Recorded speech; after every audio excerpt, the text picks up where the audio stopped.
पत्रकारों के खिलाफ सेडिशन के मामले दर्ज हुए हैं। हमारा कहना है कि अगर किसी से कोई गलती हो भी जाती है तो उसको सुधारने के अवसर होते हैं। अगर नहीं होता है तो उससे निपटने के लिए आपके पास कानून होते हैं, आपके पास फोरम्स होते हैं, आप उन फोरम्स पे जा सकते हैं, उन कानूनों की मदद ले सकते हैं। लेकिन सेडिशन का मामला आज वो लोग लगा रहे हैं जो लगातार झूठ की खेती करते रहे, जिन्होंने इस देश में बोफोर्स के खिलाफ झूठा माहौल बनाया था, जिन्होंने लगातार झूठ पर झूठ बुलवाया, अफवाहें फैलाई। आज उन लोगों की खबर कौन लेने वाला है जो कठुआ और हाथरस के बारे में क्या क्या बोल रहे थे, क्या क्या लिख रहे थे, उसके बारे में कहीं कोई चर्चा भी नहीं होती है। रोज आप लगातार झूठ पर झूठ बोलते जा रहे हैं।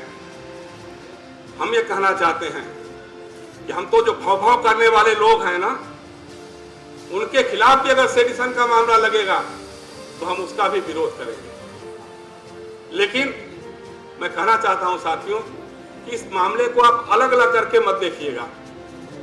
ये लगातार सुनियोजित कोशिश हो रही है कि प्रेस की अभिव्यक्ति पे कैसे हमले होंगे, असहमति के स्वरों को कैसे दबाया जाएगा। ये एक घटना नहीं है, इसके पहले लगातार सीरीज हम लोग यही कई कई बैठकें कर चुके हैं। आज आपने देखा होगा अभी कुछ दिनों पहले नॉर्थ ब्लॉक में वित्त मंत्रालय ने आदेश जारी कर दिया कि वहां पत्रकार नहीं आ सकते हैं। अगर उनको आना होगा तो पहले से अपॉइंटमेंट लेकर के आना होगा कि किस अफसर के पास जा रहे हैं मिलने के लिए। अभी जो पार्लियामेंट का सेशन चल रहा है, कोविड के नाम पे, कोरोना के नाम पर पत्रकारों का पार्लियामेंट में घुसना बैन कर दिया है। बहुत कम लोगों को पासेज दिए जा रहे हैं। जिनके पास परमानेंट पासेज है, जिनके पास LND का पासेज है, उनको आप अंदर जाने ही नहीं देंगे। आप जब रैलियां करेंगे, नगर निगम का चुनाव लड़ेंगे, उसमें जब हजारों हजारों की भीड़ जमा करेंगे तो उस समय आपको कोरोना नहीं होगा। लेकिन पार्लियामेंट जो सबसे सुरक्षित जगह है, वहां पर अगर कोई पत्रकार चला जाएगा तो वहां कोरोना का खतरा पैदा हो जाएगा। साहब, कैसी बातें करते हो आप? तो आपके मुंह से, जबान से सोते जागते आपातकाल आपातकाल आपातकाल की याद आती है। लेकिन आज जो हो रहा है ये तो आपातकाल का बाप है। आपातकाल घोषित नहीं है। आपातकाल में हमको मालूम था कि क्या सेंसर होने वाला है, क्या नहीं होने वाला है। आज तो हम कहां कुछ बोल रहे हैं। वो सेडिशन का मामला बन सकता है, गिरफ्तारी का मामला बन सकता है, देशद्रोही को हमको करार दे ही देंगे आप, क्योंकि सर्टिफिकेट आप ही के पास देशभक्ति का है। क्योंकि जब गांधी लड़ रहे थे, सुभाष लड़ रहे थे, तो आपके लोग दलाली करते थे, मुखबिरी करते थे, माफी मांगते थे। इमरजेंसी में जब जयशंकर गुप्ता जेल में होते थे तो आप माफी मांगते थे, इमरजेंसी में माफी मांगते थे। माफ कीजिएगा, हम माफी मांगने वालों से नहीं। हम लड़ेंगे, आपके खिलाफ लड़ेंगे। अगर आपके काले कानूनों के खिलाफ लड़ेंगे। और अगर आज राजदीप सरदेसाई का मामला है, मृणाल पांडे का मामला है, अमरनाथ या परेश नाथ का मामला है, या हमारे साथियों का मामला है, हम चुप रहने वाले नहीं हैं। क्योंकि हम माफी वीर नहीं हैं, हम लड़ने वाले हैं। बस एक ही बात कहना है साथियों कि हमारी ताकत, हमारी एकजुटता होगी। अगर हम एक रहेंगे, और इस एकजुटता में सिर्फ पत्रकार नहीं, संजय हेगड़े हैं यहाँ, मैं इनका स्वागत करता हूँ, ऐसे वकीलों का स्वागत करता हूँ। और मैं कहता हूँ कि लड़ाई लंबी चलने वाली है। आपातकाल का ये नाम लें या ना लें, लेकिन आने वाले दिन खतरनाक होंगे। जिस तरह से जरा भी असहमति व्यक्त करने पे, जरा सा सवाल खड़ा करने पे नौकरियां निकाल दी जाती हैं, नौकरियों से बाहर करवा दिया जाता है। या नहीं जाता, करवा दिया जाता है। गिरफ्तारियां हो सकती हैं, काले कानूनों में गिरफ्तारियां हो सकती हैं। तो हम चाहेंगे कि वकीलों के साथ भी, बुद्धिजीवियों के साथ भी, युवाओं के साथ भी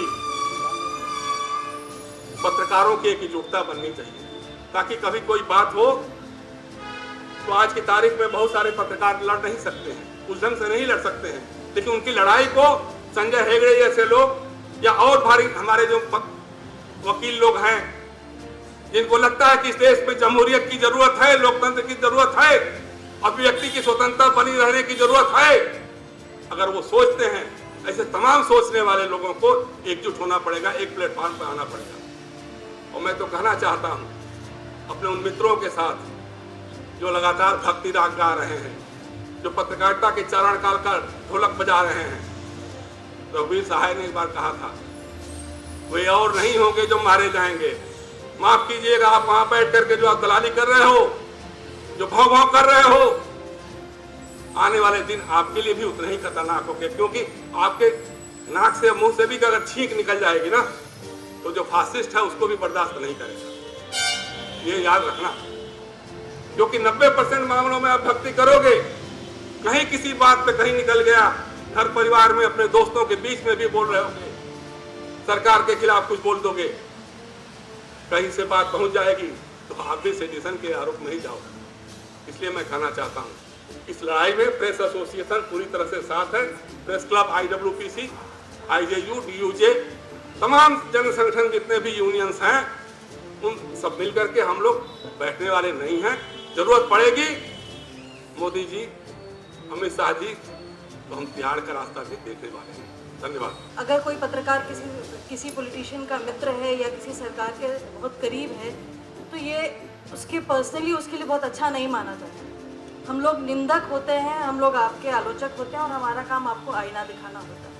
आपकी तारीफें करने के लिए हम पत्रकारिता करने नहीं आए, उस काम करने के लिए तो और बहुत सारे प्रोफेशंस थे, जिसे छोड़ के बहुत सारे लोगों ने ये प्रोफेशन चुना है।